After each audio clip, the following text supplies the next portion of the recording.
नाही सौम्या, मला मान्य आहे तुला अवॉर्ड फंक्शनला यायचं होतं, पण अगं पासेसच कमी होते.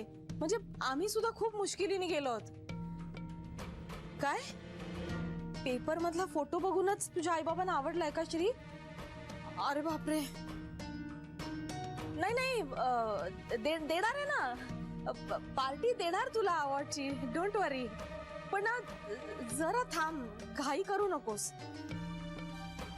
नाही नाही, तुला मी घरी येण्यापासून थांबवत नाहीये, डोंट वरी. काय म्हणालीस? नाही, मला मान्य आहे की तुझ्या आई बाबांना श्रीला भेटायचंय. श्री फोनही घेत नाहीये. अगं तो आमचाही फोन घेत नाही, खूप कामात असतो ना सध्या, म्हणून. नको नको, ऑफिस मध्ये नको जाऊस तू त्याच्या. तो हल्ली बाहेरच असतो ना कामाच्या संदर्भात. मी एक काम करते, मी तुला नंतर फोन करते, मी सविस्तर सांगेन तुला सगळं. प्रॉब्लेम नाही, प्रॉब्लेम ना नंतर सांगते ना तुला. मला जरा घाई आहे, निघायचंय. हा, नंतर बोलूया आपण. बाय. बेबी, तू तिला सांगून का नाही टाकलंस? आता नाही जमलाय मला. म्हणजे अगं इतके दिवस पुढाकार घेऊन मीच सगळं जुळवून आणलं ना, आता कसं सांगू तिला? बेबी, तू तिला जितक्या लवकर सांगशील तितक्या लवकर तूच सुटशील. हे सगळं ना त्या जान्हवीमुळे झालंय.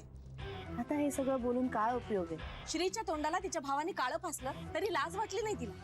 बेबी, अगं सोड ना हे सगळं. तुम्ही सगळे कसं विसरू शकता हे? माझ्या तर डोक्यातनच जात नाही. आता मला नाही जमणार तिच्याशी पूर्वीसारखं वागायला. मला ना नवल आईचं वाटतंय. काय झालंय काय तिला? असं कसं तिने माफ केलं? आणि आता कुठे गेली तिची तत्व? स्वतःच्या सख्ख्या मुलांना कधी इतकं पटकन माफ केलं नाही तिने. हिला कसं काय माफ केलं एवढ्या पटकन? हिच्यामुळे एवढं सगळं झालं, श्रीचा अपमान झाला, आपली मानहानी झाली. आई कसं विसरली हे सगळं? का हार्ट अटॅकने तिची पर्सनॅलिटीच बदलली आता? आणि श्री एवढा पुळका होता तिचा, तर नोटीस कशाला पाठवायची? एवढंच तोंड करून बसला होता जेव्हा आपण त्याला विचारलं होतं, आठवतंय की आम्ही बोलू का जान्हवीशी? तर तोंड वर करून म्हणाला होता, या घरात जान्हवी परत येणार नाही. मग आता काय चाललंय? आता काय उत्तर द्यायचं मी त्या मुलीला? तिने ते सगळं सिरियसली घेतलं. आणि श्रीच्या अवॉर्डची बातमी पेपर मध्ये आल्यामुळे त्याला ग्लॅमरही मिळालंय. त्याच्यामुळे ती आता माझी पाठ सोडायलाच तयार नाही ग. बेबी, म्हणूनच म्हणते सांगून टाक तिला. सरू, मला जाम भीती वाटतेय ग. मी आशेला लावलं त्या मुलीला. आता मी कसं फेस करू तिला? काय सांगू? मला काही कळतच नाहीये. तू पण सांगावं तर लागेलच ना. काय वाटेल सौम्याला? आता जे वाटायचंय ते वाटेल. हे बघ बेबी, फोन कर तिला आणि सांगून टाक सगळं. माफी माग तिची. मला ना राग येतोय सगळ्यांचा, धुमसतोय. तो लावरच असतो ना, तसं वाटतंय मला.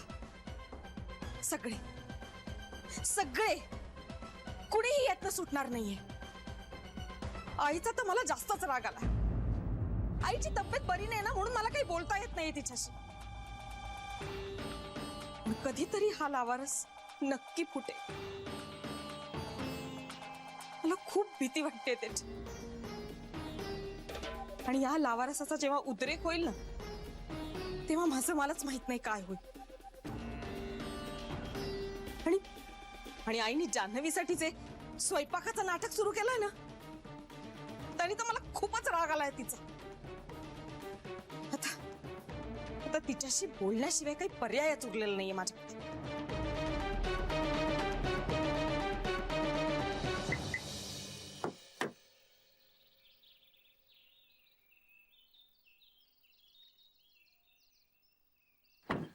श्री,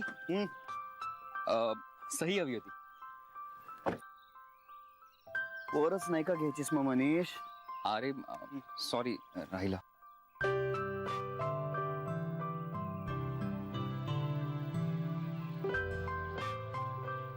दोनच आहेत ना? हो हो, चल. थँक्यू. बाय.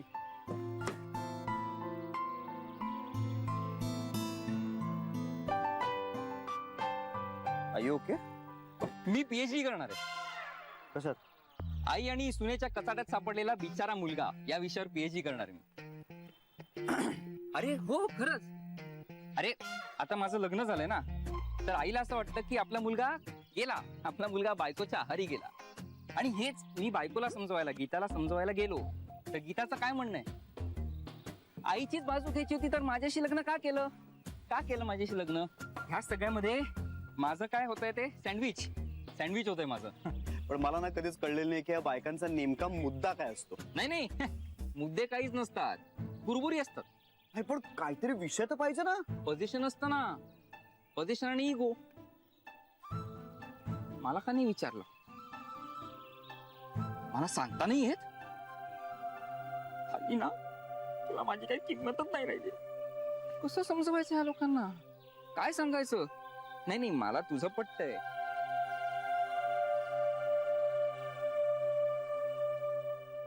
आणि डिवोर्स तो कॅन्सल. कधी झाला?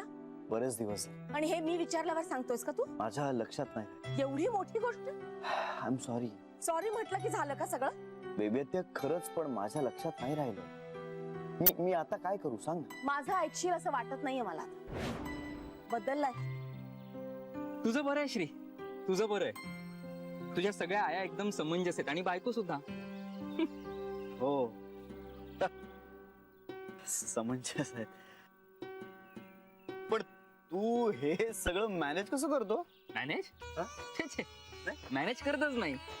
आई नावाची सुनामी आणि बायको नावाचं चक्रीवादळ या छान हेलकंडत असतो मी, पाला पाचोळ्यासारखा. इकडून तिकडे, तिकडून इकडे चालू असतंय. वा वा वा, क्या बात आहे. तू म्हणजे एकदम कवी वगैरे झालायस. म्हणजे अरे लग्नाचे घाव सोसतोय बाबा, लग्नाचे घाव. क्या बात आहे, क्या बात आहे. हे नाही, पण तुझं बरं आहे रे. मला ना घरी जायचं म्हटलं की पोटात गोळा येतो. आज काय आता नवीन नको. नाही तू जा मीटिंगला, मी जातो. माझं हे चालूच राहणार असं. येतो, बाय.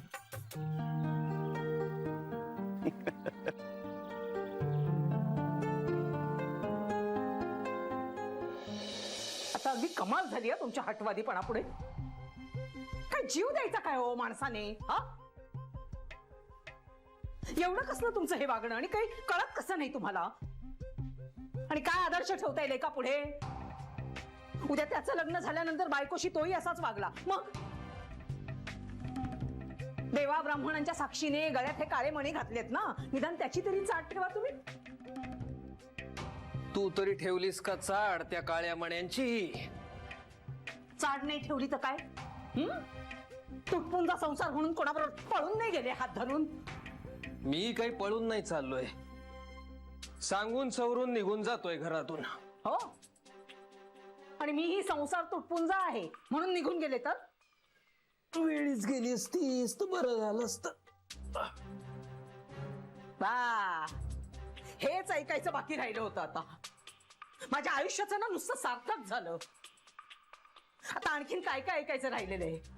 पांडुरंगा, ते रे बाबा मला आता. हा माणूस मला आणखीन काय काय दिवस दाखवणार आहे देवच जाणे. चित्याची खोड काय मेल्याशिवाय जायची नाही आणि ह्यांच्या स्वभावात काही बदल व्हायचाच नाही. मी किती सहन करू, आणखीन किती सहन करू? मला नाही आता सहन होत हे. त्यापेक्षा काय तो एकदाचा सोक्षमोक्षच लागू देत ना, म्हणजे तुम्ही सुटाल आणि मी पण सुटेन ना. कुठे निघालात तुम्ही? आज मला काही तो सोक्षमोक्ष लावायचाच आहे. बस झालं आणि खूप झालं तुमचं. तुम्ही जाल ह्या भीतीने माझा पोर झोपेत न दचकून जागा होतो. रात्रभर झोपत नाही. सतत ती टांगती तलवार त्याच्या डोक्यावर. कशासाठी विचारतेस मी जानूला? आम्ही जगायचं कसं तूच सांगा मला. लेकरू माझं डोळ्यात पाणी आणून तुम्हाला सांगतंय, पण तरी तुमच्या मनाला पाझर फुटत नाही. जानूलाच सांगते मी, काय मेलं नसतं टेन्शन. अरे आता वय झालंय, आपण आराम करावा, बसून खावं प्यावं, रामराम म्हणावं. तर हे कसले नसते चाळे तुम्हाला? सारखं आपलं बॅग भरून जातोय. लोक ना शेण घालतील आमच्या तोंडात. तुम्हाला नसली ना तरी आम्हाला लोक लज्जा आहे. आम्हाला या समाजामध्ये राहायचं आहे. पिंट्याचं सगळं व्हायचंय, अजून त्याचं लग्न व्हायचंय, मुलं बाळ. हे सगळं बघायला नको, याचा विचार करायला नको आपण? तुमचं आपलं बरं आहे. तुमच्या लेकीचं लग्न झालं, तुमचं जीवित कार्य संपलं सगळं. पिंट्याच अजून सगळं व्हायचंय. तोच आपला बावळट सारखा आपला ताई ताई बाबा बाबा करत राहतो. आता ना सगळं सोक्ष मोक्षच लावते मी. जानूला फोन करते आणि तिला बोलावूनच घेते आणि सांगते तुमची सगळी नाटकं. घरात बसत नाही, खात पीत नाही, सारखे आपले बाहेर फिरत राहतात. अरे एक तर पाय धड नाहीये, बाहेर गेल्यानंतर काही पडलं झडलं तर ते केवढ्याला पडेल आपल्याला सांगा ना. कळत नाही का तुम्हाला? लहान आहात का तुम्ही आता? हा, सारखं आपलं घर सोडतो घर सोडतो. घर सोडून जाणार आहात कुठे तुम्ही? काही विचार आहे का? का आपलं बोलायचं म्हणून बोललात? उचलली जीभ लावली टाळायला? मी जानूला फोन लावूनच विचारते ना आणि सांगतेच तिला. अरे आहे त्याच सांगितलेलंच बरं. कला फोन ठेव. फोन ठेव कला.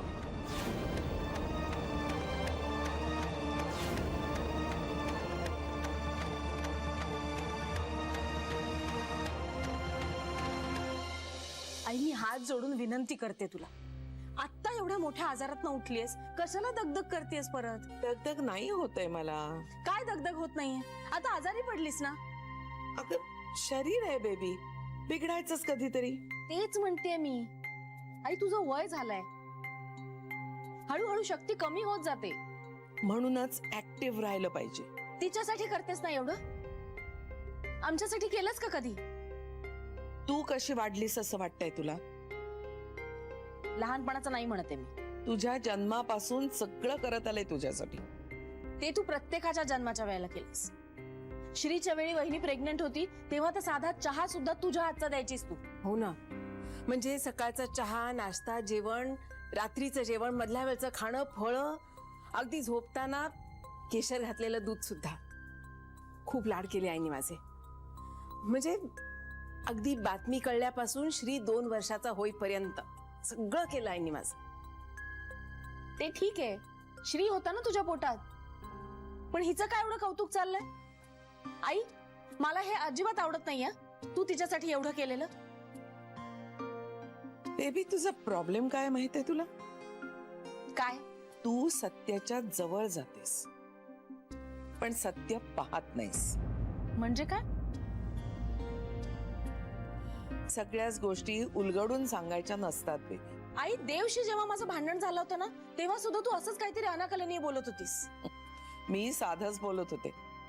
तू नीट लक्ष दिलं नाहीस म्हणून तुला ते अनाकलनीय वाटलं. वहिनी तुला कळतंय ती काय म्हणते ते?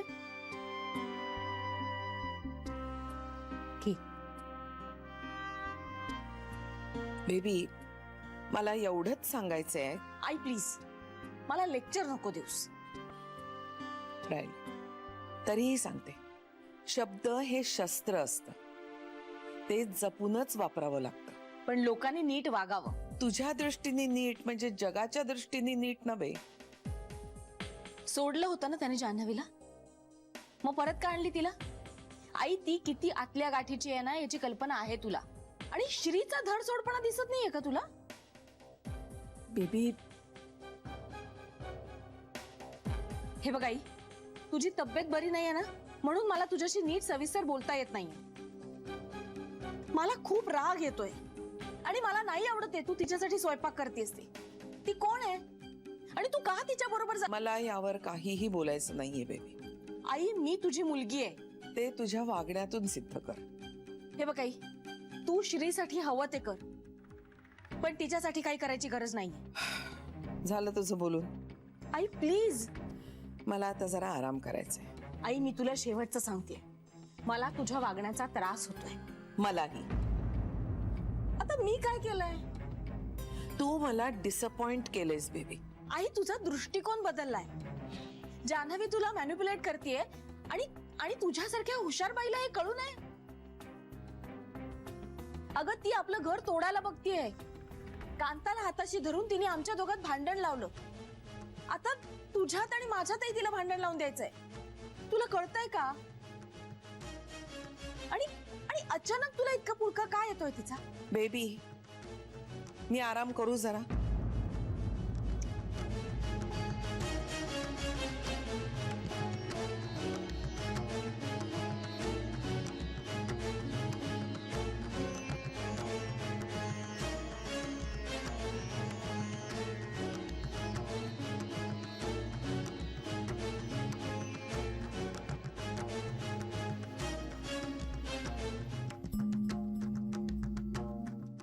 काही बाबा हिंमत झाली नाही जानूला फोन लावायची. मी काही केलेलं नसताना तिचा संसार मोडला म्हणून माझ्यावर चाळ आला. आता आणखीन काही बोलायला गेलं तर काहीतरी उलटसुलटच होऊन जायचं. त्यापेक्षा नकोच ते. जानूच्या बाबतीत ना काही पडायचंच नाही आपण. अगदी कानाला खडा लावलाय मी. काही झालं तरी आपण भाग घ्यायचा नाही. शेवटी ती आणि तिचं नशीब. जे काही व्हायचं असेल ना ते होईल. देवाने पण कुठल्या मुहूर्तावर जन्माला घातलाय मला देवाच ठेव. नशिबात 2 पैशाचं सुख नाही मिळालं, ना पैसा अडका मिळाला, ना सोनं नाणं मिळालं. आपली माणसं तरी मिळाली. सगळं नशीब उपडच माझं.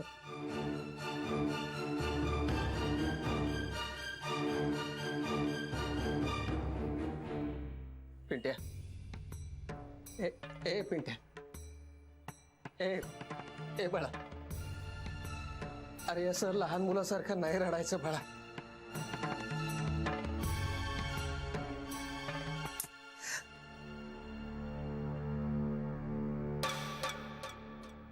पिंट्या, ए पिंट्या, ए पिंट्या, इकडे बघ, इकडे बघ, इकडे बघ.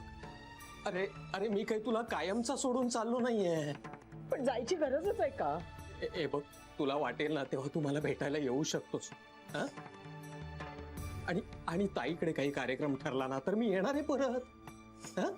ते जावई बापून काही बक्षीस मिळालं, जानू घरी परत आली म्हणून पूजा जर करणार असतील ना, आता काही चिन्ह नव्हतं ना म्हणून निघालो मी. पण पूजा ठरली की मी येणार आहे परत. तू नको काळजी करू. हा? जानूला तरी सांगितलेत का? हे बघ पेंट्या, तू सावर आधी स्वतःला रडू नको. आणि हे बघ, मी कितीही दूर गेलो तरी तुझ्यासाठी सदैव उपलब्ध आहे. हा? तुझ्या आणि ताईमध्ये जीव अडकलाय रे माझा. बाबा, मग ताईचं काय? मी उद्या तिला बँकेत जाऊन सगळं सांगणार आहे. पण हे बघ, आता तिचं सगळं सुरळीत चाललंय. आता ती मला पुन्हा इथे यायला नकोय.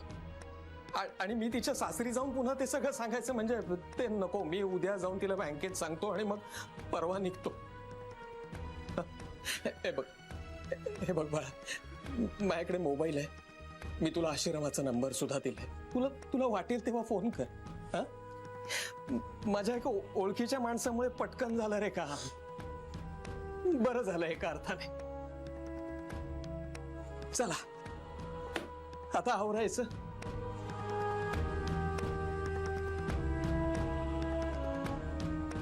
काय फार राहिलंच आहे काय म्हणा आता आवरायला.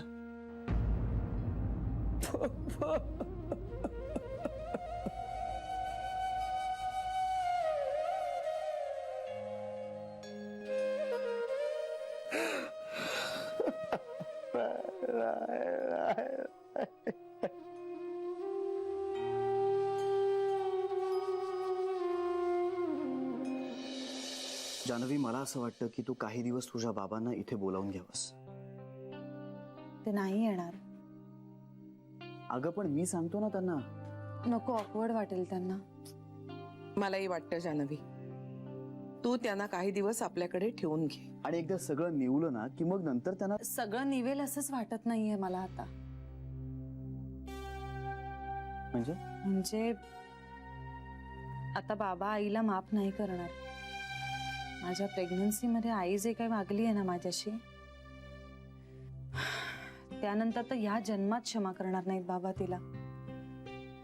आणि त्या बाबतीत ते खरंच कठोर आहेत. जानवी, मी पूजेला हो म्हणालो खरं, पण आपण ही अशी किती दिवस पूजा घालणार होता ग? हे काय त्याच्यावरचं परमनंट सोल्युशन नाहीये. आज पूजा संपली की ते उद्या जात नाही. पण निदान आजचं मरण उद्यावर तर ढकललं जाईल ना. मला जान्हवीचं म्हणणं पटतंय. आत्ता पूजेचं बघू, मग दुसरं काहीतरी शोधता येईल. अगं पण हा काही रामबाण उपाय नाहीये यावरचा. आपण बोलायचं का त्यांच्याशी? नको आर्यजी, तुम्ही बोललात तर मग तर ते मोकळेच होतील. आणि मग अजिबातच अडवता येणार नाही त्यांना. मग आपण त्यांना मॅरेज काउन्सिलरकडे पाठवूया का? त्याने तरी काय होणार आहे श्री? आता ते सगळ्याच्याच पलीकडे गेलेत.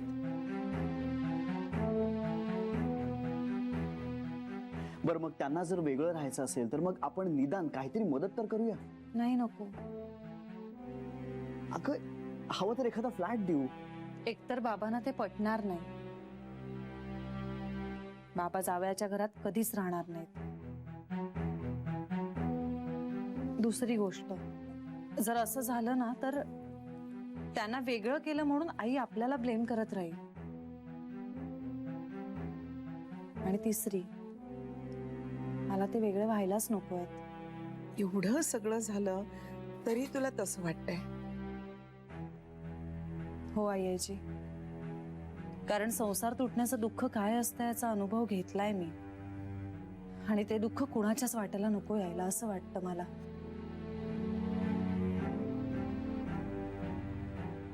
मला मान्य आहे माझ्याशी आई चुकीची वागली, पण पिंट्यावर आणि बाबांवर तिचं मनापासून प्रेम आहे. इतकी वर्ष निमूटपणे तिने संसार केलाच की. तिला हवं त्या गोष्टी तिला संसारात नाही मिळाल्या म्हणून तिने कधीच संसार नाही मोडला. आणि ह्यासाठी आपण तिला 100 पैकी 100 मार्क्स द्यायला हवेत.